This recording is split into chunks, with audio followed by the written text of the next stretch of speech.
Hello everybody.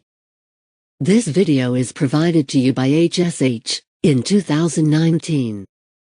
To insert the cover page, go to the Insert tab. Under Pages group, go to Cover Page. Then choose the desired cover for your document. The cover pages can be edited easily.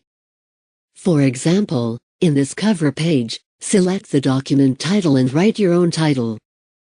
Then the subtitle.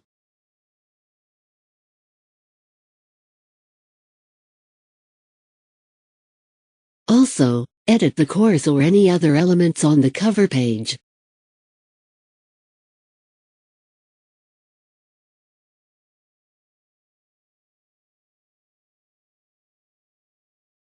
To edit the picture, click on it, then right-click on the picture. After that, go to Change the picture.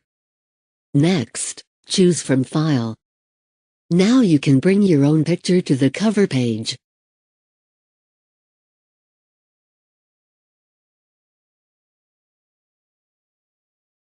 For this part of text also you can edit it as you desire.